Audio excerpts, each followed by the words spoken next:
दोस्तों, इस चैनल में आपको खुशामदीद कहता हूँ। आज जिस टॉपिक पर हम बात करेंगे वो बहुत इंटरेस्टिंग और बहुत इम्पॉर्टेंट टॉपिक है, और वो है टीचर्स की क्वालिटीज़।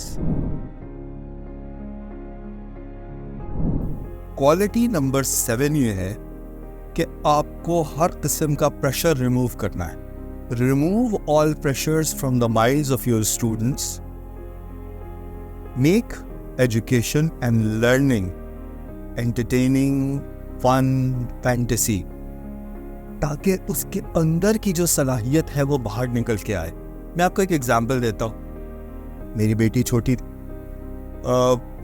दुबई में हमने उसे एक स्कूल में एडमिट करवाया। मैं ख़ास वो फ्री नर्सरी वगैरह होते, तो अब वो ब्रिटिश एकेडमी थी, तो उन्होंने कहा कि जी इसको ABCD सिखाते हैं।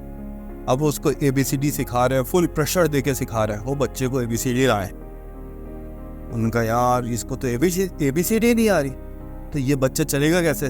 वो टीचर ने कहा नहीं जी ये बच्चा तो अजीब सा है, कुछ ये तो पता नहीं ये मेंटली वीक तो नहीं है। चलो जी, हमारे घर में एक फिलिपिनो मेड आती थी, मेरी वाइफ ने उनसे तस्करा किया। उन्होंने कहा कि चलिए मैं सिखाती हूँ। मैं फिलीपींस में किसी नर्सरी वगैरह में होती थी, उन्होंने सिखाया, उनको भी नहीं आया। एक दो और हमारे बराबर में एक ऑस्ट्रेलियन खातून रहती थी, उनसे तस्करा हुआ, उन्होंने कहा चलो मैं सिखाती हूँ। वो बच्ची को नहीं आया, उसके हाथ पाँव फूल जाए, जब वो ABCD सीखने की बात आया उसे गश आने शुरू हो जाए। अच्छा, ये चीज़ मुझे पता चली, तो मैंने कहा कि यार ये क्या बात हुई कि ABCD नहीं आ रही। मैं बच्चे से बात की, ABCD की बात की, वो स्ट्रेस में। मैंने कहा बेटा तुमसे ज़हीन कोई नहीं है, तुमसे इंटेलिजेंट कोई नहीं, ये क्या बच्चों वाली चीज़ है यार, इसका तुम क्या प्रेशर ले रही हो? अब वो छोटा बच्चा 3 या 4 या 5 साल की जो भी उम्र रही हो, तो जी वो मैंने पहले पढ़ाया ही नहीं उसे। 5 मिनट 10 मिनट मस्ती मजाक ए से मैंने बता दिया, भाई एप्पल, यार एप्पल कहते हैं, एप्पल को छोड़ो, तुम्हारे जो दिल में आए वो बताओ। वो बच्चे ने A से कुछ बताया, B से उन्होंने कहा B से B फॉर बैट, वो B को छोड़ो, बैट छोड़ो, तुम बताओ कि B से क्या होना चाहिए। वो बच्चे ने B से बताना शुरू किया, C फॉर कैट। मैंने कहा कैट, तू कहती है मुझे कैट अच्छी नहीं लगती। मैं कहा छोड़ यार कैट, C से, अब बताओ C से क्या होना चाहिए। तो जी मैं पूरी ABCD उससे पूछ के तमाम चीज़ें लिखी कि A से लेके Z तक उसने अपनी चीज़ें बनाई। वो जो किताब में थी उसने कहा I don't agree with that. मैंने कहा ओके फाइन। उसको सिखाया, कोई आधे घंटे के अंदर उसे न सिर्फ ABCD आ गई, बल्कि स्मॉल लेटर्स में और कैपिटल लेटर्स में वो लिखने के भी काबिल हो गई। और वो सुपर एक्साइटेड कि मैंने ABCD को नया इन्वेंट कर दिया। अब आप ये सोचिए कि कितने सारे लोगों ने उसको वो ABCD सिखाई थी, और वो स्ट्रेस से you have to learn this and this is very important for you. अब वो बच्चा सहमा हुआ, तो क्या था, उसकी जो अंदर की जो क्रिएटिविटी थी वो दबी हुई थी। तो आपको क्या करना है कि आपको उसकी वो क्रिएटिविटी निकालनी है, आपके स्टूडेंट्स की क्रिएटिविटी निकालनी है। यार देखो, जो किताबों में लिखा हुआ है, ये जो तमाम चीज़ें हैं, ये कोई आसमानी सहीफे तो नहीं है ना, ये तो लोगों ने लिखी है, किताबें लोगों ने लिखी हैं या इदारों ने पब्लिश की हैं। तो अगर कोई बच्चा अपने दिमाग से कोई नई चीज़ इन्वेंट कर रहा है, उसी चीज़ से एसोसिएट करते हुए कि भाई A फॉर एप्पल की जगह मुझे A फॉर एप्पल नहीं चाहिए, A से उसने कोई और एस्ट्रोनॉट कह दिया, उसको एस्ट्रोलॉजी अच्छी लगती है, तो कर दो, इट्स ओके, कहीं नहीं लिखा हुआ A फॉर एप्पल, बस कुछ भी चेंज कर दो ना चीज़ को। तो जो क्रिएटिव दिमाग है आप उनको दबने नहीं दो। आपका काम क्या है कि जो क्रिएटिव दिमाग है बच्चों के, ये नए ज़माने के मोजज़े हैं। आपकी क्लास में जितने लोग बैठे हुए हैं, ये सारे बैठे हुए मोजज़े हैं खुदा ताला के। इन मोजज़ों को दबाओ नहीं, तबाह नहीं करो, इनको एम्पावर करना है, इनको हमें उठाना है नई नई चीज़ों में, उनको और अप्रिशिएट करना है। अपनी इज्जत ये नहीं करोगे, जो आप कह रहे हैं वो बच्चे ने कुछ और बात की, आपके स्टूडेंट ने कोई और बात की, और आपकी इज्जत उछल गई, आपने कहा नहीं यार मेरी बात चलेगी, तेरी बात नहीं चली। तो दिस आप अपने को पावर स्कोरिंग के लिए या पॉइंटिंग के लिए नहीं आए हुए, आप एजुकेट करने के लिए लोगों को आए हुए। तो अगर वो कोई बात कह रहा है तो सोचो और उसे अप्रिशिएट करो। वेल डन यार, तूने क्या अच्छा बोला, बेहतरीन, आई एम इम्प्रेस्ड, बहुत अच्छा सोच रहे हो, तुम बिल्कुल सही तरफ जा रहे हो, बस बेटा इसी तरीके से पढ़ो। नए नए लोगों के नाम बताओ कि बेटा इसकी रिसर्च कर लो, फलाने को जाके पढ़ लो, लोगों को मोटिवेट करो, लोगों से प्रेजेंट करवाओ। देखो क्या चीज़ें होती है कि हमारी यहाँ जो एक ट्रेंड है सीखने सिखाने में, वो क्या ट्रेंड है हमारा कि जी हम बोलेंगे स्टूडेंट सुनेगा, वो एक किताब होगी जिसमें से पढ़ेगा, एक कॉपी होगी जिसके ऊपर नोट लेगा। No, this is old style of education. New style of education क्या है कि आपके जो हवा से खमसा है, यानी जो आपके हिस्से हैं 5, आपके वो हिस्से क्या है? देखने की सलाहियत, सुनने की सलाहियत, बोलने की सलाहियत, लम्स करने की सलाहियत, सूंघने की सलाहियत। इनमें से जितनी सलाहियतों को इस्तेमाल कर सकते हो उतनी अच्छी लर्निंग दे सकते हो अपने स्टूडेंट्स को। वो कैसे? एक टॉपिक के ऊपर कह दो कि भाई आप 2-3 स्टूडेंट्स मिलके इसकी प्रेजेंटेशन करेंगे। जब आप प्रेजेंटेशन करेंगे पता चला बोलने की सलाहियत। जब वो बोल रहे होंगे, आप बोल रहे हैं, आप एक स्टूडेंट, आप एक टीचर हैं, बच्चे जो आपकी क्लास के स्टूडेंट्स हैं वो ये एक टीचर की ज़बान से सुन रहे हैं। जब उनके साथ के कलीग्स बोल रहे होंगे उनकी सुनने की सलाहियत और होगी, क्योंकि उनके साथ के कलीग्स बोल रहे हैं, वो उसमें गलतियाँ ढूंढेंगे, मस्तियाँ चल रही होंगी, मजाक हो रहा होगा। उसके ऊपर लोगों से लिखवाओ, उनसे कहो बेटा मैं टेस्टिंग नहीं कर रहा हूँ, मैं आपकी क्रिएटिविटी देखना चाह रहा हूँ। देखो हमारे यहाँ क्या प्रॉब्लम है कि हमारे स्टूडेंट्स आजकल लिखने से फासिल है। आप उनसे ज़्यादा आप थोड़ा सा पढ़ाएं और उसके बाद कहें कि भाई जो अच्छा लिखेगा हम उसका आर्टिकल क्लास में पढ़ेंगे, ठीक? उनसे लिखवाएं, उनकी लिखने की सलाहियत बढ़ेगी। आ रही है बात समझ? इसी तरीके से कोई मॉडल बना ले, कोई मॉडल बनाए ताकि वो लम्स टच करके उस चीज़ को फील करे। कोई साइंस है तो उसका मॉडल बना ले, कोई हिस्ट्री है तो उसकी कोई प्रेजेंटेशन बनवा ले बड़े चार्ट्स के ऊपर, कोई ज्योग्राफी है तो वो उसकी मैप्स बनवा ले, और वो जो ब्रेल वाले सिस्टम होते हैं उस तरह के कोई मैप्स देख लें, ताकि लोग फील करें। जितना उनको इंगेज करेंगे उतनी उनकी लर्निंग बढ़ेगी। लेकिन ये कैसे होगा? जब आप इंटरेस्ट लेंगे, जब आप खुश होंगे और किसी की तरक्की में, अपने स्टूडेंट्स की तरक्की में खुशी महसूस करेंगे। क्वालिटी नंबर 8 है be adaptable and digestible. Adaptable का मतलब क्या हुआ? आपने किसी दौर में पढ़ा था, उस दौर का पढ़कर अब आप इस दौर के बच्चों को पढ़ा रहे हैं। उस दौर की आपकी एब्जॉर्प्शन और थी, आज के ज़माने की एब्जॉर्प्शन और है। आपको इन सिस्टम्स को अडेप्ट करना है। उस दौर में, आपके दौर में शायद लोग अखबार से खबरें पढ़ते होंगे, आज लोग मोबाइल के ऊपर खबरें पढ़ते हैं। आज का अखबार मोबाइल के ऊपर या लैपटॉप के ऊपर पढ़ा जाता है। हो सकता है कि आपके दौर में 2, 4, 5 चैनल्स पर जिंदगी चलती हो, आज अनलिमिटेड चैनल्स। हो सकता है जिस दौर में आप हो आपके घर में टेलीफोन लाइन वाला लगा हुआ हो। आज लोगों के पास मोबाइल फोन्स हैं, उसके ऊपर सिम्स है, किसी भी वक्त वो किसी को भी कॉल कर सकते हैं, टाइप करके मैसेज भेज सकते हैं। हो सकता है कि आपने जिस दौर में पढ़ा हो उसमें व्हाट्सएप की तरह की चीज़ या सोशल मीडिया के जो चैनल्स हैं, इंस्टाग्राम या फेसबुक टाइप की जो चीज़ें हैं, ये नहीं होती। आज वो चीज़ें हैं। तो आज के बच्चे का दिमाग और है, हमारा या आपके ज़माने का दिमाग और था। तो हमें इस दौर में अडेप्ट करना है अपने आप को, और अडेप्ट करके इस दौर के जहन के हिसाब से अपनी बातों को, अपने लेक्चर को मॉडिफाई करना है ताकि लोग समझ सकें। And be digestible. ऐसा नहीं हो कि आप भारी भारी टर्म्स इस्तेमाल कर रहे हैं, भारी भारी कॉन्सेप्ट्स दे रहे हैं, वो पोस्टुलेट्स बता रहे हैं जो किसी की समझ में नहीं आ रहा है, लोगों को फोर्स कर रहे हैं कि बेटा रट्टे लगाओ। रट कर इस एजुकेशन का कोई फायदा नहीं है जिसमें रट्टे लगे। लोगों को समझाएं, अगर किसी का कोई लॉ याद करना है उसे क्या बेटा ये याद कर लो, लेकिन चंदा मेरे कॉन्सेप्ट अच्छी तरीके से समझो। उसको कॉन्सेप्ट समझाएं, उसके इल्म में इजाफा करें ताकि वो उसका पार्ट बने और वो एजुकेट हो।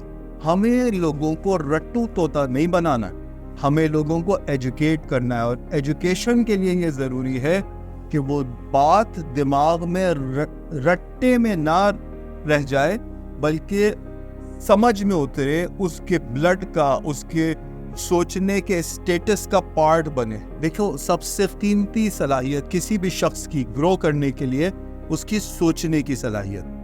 तो अगर आप वो कॉन्सेप्ट्स दे रहे हैं जो वो डाइजेस्ट कर सकता है, तो आप उसकी सोचने की सलाहियत को बढ़ा रहे हैं। आप उसकी जो फिक्री सलाहियत है उसमें इन्हांसमेंट लेकर आ रहे हैं। और and this will be a great contribution from your side towards humanity. जो दुनिया में मिलेगा वो तो मिलेगा, लेकिन आपका क्रिएटर आपको बहुत कुछ रिवॉर्ड करने वाला है। सो बी ऑनेस्ट और अपने लेक्चर को, अपनी बातों को ऐसा बनाएं कि लोग उसे डाइजेस्ट कर सकें, हजम कर सकें। क्वालिटी नंबर 9 ये है, use analogies and concept mapping. इसका मतलब क्या हुआ? मैं कोई कॉन्सेप्ट आपको कोई चीज़ बता रहा हूँ, या आप किसी को कोई चीज़ बता रहे हैं और उसके अंदर कोई रूल है, आपको क्या करना है, उससे रिलेटेड कोई मिसाल दे देनी है। मिसाल के तौर के ऊपर अब अगर मैं कहूँ कि बेटा अगर आप ये समझेंगे कि आपको इल्म हासिल करना हर एक के ऊपर लाजिम है, वो क्या सर अगर मैं नहीं हासिल करूँ? ठीक है बेटा, आपको मिसाल के तौर पे आपको रूल्स का समझना बहुत ज़रूरी है। रूल क्या है कि आप गाड़ी चला रहे हैं, सिग्नल पे पहुँचे, सिग्नल की लाइट रेड है। रेड लाइट का मतलब ये है कि कानून ये कहता है कि रेड लाइट के ऊपर रुक जाना, जब लाइट ग्रीन हो तो मूव करना है। वो कहा यार मैं नहीं रूल सीखना चाह रहा, तो क्या होगा बेटा आपका? अगर आपने रेड लाइट के ऊपर गाड़ी सिग्नल में एंटर कर दी तो आप एक्सीडेंट करेंगे, खुद की ज़िंदगी भी ख़तरे में डालोगे, दूसरे की ज़िंदगी भी ख़तरे में डालोगे, फ़ाइन भी आप पे पड़ेगा और आपकी ज़िंदगी बड़ी मुश्किल में चली जाएगी। तो आपके लिए लॉज को समझना और रूल्स को समझना ज़रूरी है। ये बात करो और लॉ बताना शुरू कर दो। मिसाल के तौर पे बिज़नेस लॉ का कोई आप पढ़ा रहे हैं किसी को, तो आप उसे बताना शुरू कर दे। तो आपने क्या किया, एनालॉजी देकर, एक उससे एसोसिएटेड एग्जाम्पल देकर उसके दिमाग को कन्विंस कर दिया कि उसको लॉ का पता होना और लॉ का सीखना क्यों ज़रूरी है। तो आपको एनालॉजीज देनी है। दूसरी बात, मैं दुबई में काम करता हूँ, तो डिफरेंट ब्रिटिश और वेस्टर्न कंपनीज, ऑस्ट्रेलियन कंपनीज के से साबका पड़ता है। एक चीज़ मैंने लोगों से सीखी, वो कहते हैं कि हमेशा अपना जो प्लान है उसकी मैपिंग करो, यानी उसका एक मैप बनाओ। मैप बनाने से क्या होता है कि आपको एग्जैक्ट पता चल रहा होता है कि अब आप कहाँ पे हैं, अब आप क्या कर रहे हैं, आपकी कितनी चीज़ें रह गई हैं, अब आप अपनी मंजिल तक पहुँचने में किन स्टेजेस से दूर है, और अब आपको क्या क्या करना है।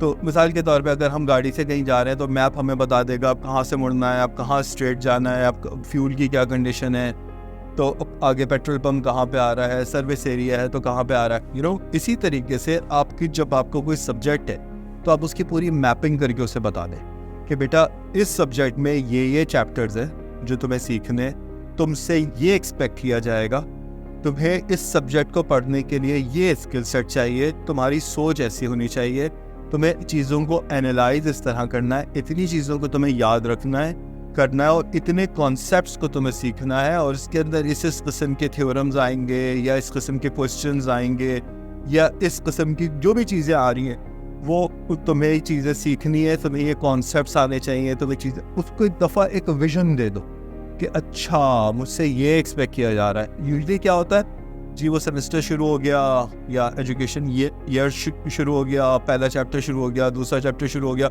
इस स्टूडेंट की कुछ समझ में ही नहीं आ रही चीज़, यार मैं क्यों पढ़ रहा हूँ ये सब्जेक्ट, मुझसे क्या एक्सपेक्ट किया जा रहा है, मुझे क्यों करना है, इसमें मुझे कैसे करना है। तो क्या है, अच्छा टीचर या ग्रेट टीचर वो होता है जो बिल्कुल उसके दिमाग में, अपने स्टूडेंट्स के दिमाग में एक मैप बना दे कि बेटा इस सब्जेक्ट में तुम्हें इन ग्राउंड्स के ऊपर एनालाइज किया जाएगा, तुम्हारे एग्जाम में ये होगा, लेकिन तुम्हारी ज़िंदगी में इन कॉन्सेप्ट्स को पढ़कर ये फ़ायदा होने वाला है। तो अगर तुम ये नहीं पढ़ोगे तो तुम्हारे अंदर ये कमी रह जाएगी। हर इंसानी दिमाग अपने फ़ायदे को देखकर आगे बढ़ता है। जब वो देखेगा कि अच्छा यार मेरी प्रैक्टिकल ज़िंदगी में मुझे ये फ़ायदा होने वाला है, इस सब्जेक्ट की एप्लीकेशन मुझे फ़लाने लोगों से इस चीज़ में मुमताज़ करने वाली है, तो वो आगे बढ़ेगा, वो कोशिश करेगा, वो सीखने में इंटरेस्ट लेगा, उसे मज़ा आएगा। Everything is interest. अगर इंटरेस्ट आ रहा है तो बच्चा या स्टूडेंट आगे बढ़ेगा, और अगर उसके ऊपर एक बर्डन पड़ता चला जा रहा है, आपने एक अजीब मुश्किल कर दिया उसकी ज़िंदगी, ना वो आपको पसंद करेगा, ना वो उस सब्जेक्ट को पसंद करेगा, ना आप अपने प्रोफेशन के साथ ऑनेस्ट रहेंगे। सो इस चीज़ को समझें कि लोगों को मैपिंग करके बताएं, उनको कॉन्सेप्ट्स क्लियर करके बताएं और उनको लीड करें, ताकि वो ग्रोथ की तरफ जाए और आप अपने प्रोफेशन के साथ ऑनेस्टी से जस्टिस कर सकें। Quality number 10, enjoy your job and consider it as a mission. आप एक मिशन बने। बीइंग ए टीचर जो सबसे इम्पोर्टेंट चीज़ है ना, देखो जब मैं मेरा काम कर रहा हूँ, मिसाल के तौर पे मैं बोल रहा हूँ, अगर मैंने पीछे वर्किंग की हुई है या मैं ये काम करने में इंजॉय कर रहा हूँ तो आपको ये फील हो रहा हो। मैं इसको एज ए मिशन समझ रहा हूँ कि यार मैं यूट्यूब या ये जो वीडियो का जो एक प्लेटफॉर्म है, इस प्लेटफॉर्म पर मुझे बहुत जगहों पे सुना जा रहा हो सकता है आप इंडिया में सुन रहे हो, बांग्लादेश में सुन रहे हो, नेपाल में सुन रहे हो, दुबई में सुन रहे हो, पाकिस्तान में सुन रहे हो, यूरोप में सुन रहे हो, कतर में सुन रहे हो, सऊदी अरेबिया में सुन रहे हो, कहीं पे भी सुन रहे हो। तो मैं इस प्लेटफॉर्म को यूज़ कर रहा हूँ और मैं इंजॉय कर रहा हूँ, मुझे मज़ा आ रहा है। मैं वर्किंग करके लोगों को चीज़ें बता रहा हूँ। मैं देखता हूँ इंटरनेट पे बहुत सारे लोगों ने टॉपिक्स पे चीज़ें बनाई नहीं है, लेकिन मुद्दे की बात, काम की बात ज़रा कम ही है। तो मैंने वो चीज़ के ऊपर वर्किंग की हुई है और मैं इस काम को इंजॉय भी कर रहा हूँ और एक मिशन समझ के कर रहा हूँ कि यार अगर मैं ये काम कर गया मेरी ज़िंदगी सफल हो जाएगी। खुदा ने मुझे अगर बोलने की सलाहियत दी है और मैं वो बोलने की सलाहियत से किसी को हिदायत कर गया तो मुझे मज़ा आएगा, मेरी ग्रोथ हो जाएगी और मेरा हमें सदक़ा जारिया हो जाएगा लॉन्ग टर्म के ऊपर भी। इसी तरीके से आपका ये काम, जो भी आपका सब्जेक्ट है, टीचिंग आपका प्रोफेशन है, आपको उसको एंजॉय करना है, आपको उसमें मस्ती करनी है, आपको उसमें मज़ा करना है। और जैसे हम जाते हैं ना अपनी फैमिली को किसी वेकेशन पे लेकर, बच्चों के साथ, बेगम के साथ, माँ बाप के साथ, बहन भाइयों के साथ, कज़न्स के साथ, दोस्तों के साथ मज़े कर रहे होते हैं, तफरी कर रहे होते हैं, हंसी मजाक हो रहा होता है, उसी में लर्निंग हो रही होती है, कहता है सफ़र वसीले ज़फ़र। तो इंसान सीख रहा होता है ना, बिल्कुल आपको यही वाला काम करना है, कोई स्ट्रेस नहीं है, कोई एग्ज़ाम का प्रेशर नहीं है, एग्ज़ाम हो जाएगा। जो आपके स्टूडेंट्स को आप अच्छा पढ़ाएंगे वो उधर अच्छा परफॉर्म कर देंगे, ग्रेडिंग अच्छी हो जाएगी, लेकिन आपको मस्ती करनी है अपने सब्जेक्ट में, आपको अपने स्टूडेंट्स को एंटरटेन करना है, इंजॉय करवाना है। जिस तरह अच्छे आर्टिस्ट होते हैं, आप अगर कोई जैसे फिल्म स्टार्स को देखें या जो स्टेज की जो परफॉर्मर्स होते हैं उनको देखें, उनकी ऑडियंस कैसी उनके साथ खुश हो रही होती है। इसी तरीके से आपको लोगों को खुश कर मज़ा करवाना है, तफरी करवानी है। क्यों? क्योंकि आप वो लोग हैं, टीचर्स वो हैं कि जो दिमागों में बीज बोते हैं ग्रेटनेस का। आप अच्छी चीज़ों के बीज अगर स्टूडेंट्स के, आपके सुनने वालों के जहनों में बो देंगे, वही तनावर दरख्त बनेंगे, पौधे निकलेंगे, वही ग्रो करेंगे और वो ग्रोथ आपको आगे बढ़ाएगी, आपकी कौम को आगे बढ़ाएगी। देखो, कौम की ग्रोथ के लिए, कौम की कामयाबी के लिए क्या चीज़ इम्पोर्टेंट है? बहुत ही इम्पोर्टेंट चीज़ है कि इस कौम में अच्छे टीचर्स हो। आप अगर एक अच्छे टीचर हैं तो आप इस कौम का एक बहुत बड़ा सरमाया है। क्यों? इसलिए कि ग्रोथ के लिए, कामयाबी के लिए डे ड्रीमिंग इम्पोर्टेंट, दिन में ख्वाब देखना, बड़ा सोचना, बड़ी पिक्चर को एनालाइज करना, अपने लिए बड़ी चीज़ का प्लान करना, अपने चाहने वालों के लिए, अपनी कंपनीज के लिए, अपनी फैमिलीज के लिए, अपने इलाके के लिए बड़ा सोचना। तो आप वो लोग हैं जो अपने स्टूडेंट्स को बड़ा सोचने की सलाहियत देते हैं, उनको वो विजन देते हैं कि वो बड़ा सोचें, उनकी मैसिव ग्रोथ हो। तो आपके लिए बहुत इम्पोर्टेंट है कि आप अपने प्रोफेशन को एंजॉय करें, खुद भी एंजॉय करें, दूसरों को भी एंजॉय करने दें और खुश हो, मज़ा करें पढ़ने पढ़ाने के काम। क्वालिटी नंबर 11 ये है कि आप एक लोगों को जिंदा करने वाले हो, आप एक अवेकनर हो, आप एक ट्रांसफॉर्म करने वाली पर्सनैलिटी हो, आप लोगों को इनेबल करने वाले शख्स हो। आपको क्या करना है? लोगों को, अपने स्टूडेंट्स को ये बताना है कि बेटा इस सब्जेक्ट को ऐसे पढ़ते हैं, इस सब्जेक्ट को ऐसे सोचते हैं, इस सब्जेक्ट के लिए ऐसे प्लान करते हैं, इस सब्जेक्ट के और विजन को देखने के लिए ये बड़े बड़े नाम हैं, ऑथर्स हैं जिन्होंने इस सब्जेक्ट पे रिसर्च की हुई है, फलानी यूनिवर्सिटीज़ हैं जिन्होंने इस कॉन्सेप्ट के ऊपर वर्किंग की हुई है, फलाने PhD डॉक्टर्स हैं जिनके थीसिस है इस सब्जेक्ट के ऊपर, फलानी मल्टीनेशनल कंपनीज़ हैं कि जिन्होंने इसके ऊपर रिसर्च करके इसके ऊपर नए प्रोडक्ट्स बनाए हुए हैं, इसके ऊपर वर्किंग की हुई है। तो आपको क्या काम करना है? आपको ये सोचना है, अपने लोगों को ये बताना है कि बेटा ये चीज़ जो है ना, ये अगर तुम सीखोगे तो तुम्हारी ज़िंदगी ट्रांसफॉर्म हो जानी है, तुम्हारे अंदर ग्रोथ आ जानी है। आपको क्या करना है कि लोगों को वो जगह बतानी है, वो वेन्यूज ओपन कर देने हैं स्टूडेंट्स के सामने, जिससे वो कहे wow that is the thing, जिधर मेरी ग्रोथ होगी, जिधर मैं बड़ा बनूंगा। अपने स्टूडेंट्स के जहनों में ये चीज़ डाल दें कि बेटा आप लोग लीडर्स हैं, आप हमारी फ्यूचर जनरेशन हैं, आप हमारी कंट्री को, आप हमारी इकोनॉमी को आगे लेकर जाने वाले हैं। तो हम अपना वक्त आपको दे रहे हैं, हम अपनी एफर्ट्स आपके ऊपर डाल रहे हैं। अपने आप को कमतर नहीं समझो, अपने आप को अजीम समझो। आप मौजज़ा हो खुदा का। आपके मार्क्स किसी से ज़्यादा आते हैं, किसी से कम आते हैं, it's not the issue. The issue is this कि मुझे खुदा ने ये इज्जत दी है कि मैं आपको ये चीज़ सिखा सकूं, मुझे ये मौका दिया है, तो मैं यहाँ पर हूँ आपको एम्पावर करने के लिए। ज़िंदगियों को ट्रांसफॉर्म करो, अपने लोगों को बताओ, अपने स्टूडेंट्स को ये सिखाइए कि आप लोगों के अंदर ग्रेट चीज़ें हैं, आपके अंदर ग्रेट सलाहियतें हैं, और मैं यहाँ पे सिर्फ उन सलाहियतों को उजागर करने के लिए आया हूँ। इतने वेन्यूज़ में सोचो, इतने एंगल से सोचो, जितना वाइड विजन होगा आपके स्टूडेंट्स का, उतना ज़्यादा वो ग्रो करेंगे। लेकिन ये करेगा कौन? ये करने वाली शख्सियत आपकी है। टीचर आप है, विजन देना, लोगों को राह दिखाना, लोगों के लिए मनारे हिदायत बनना, ये आपका काम है।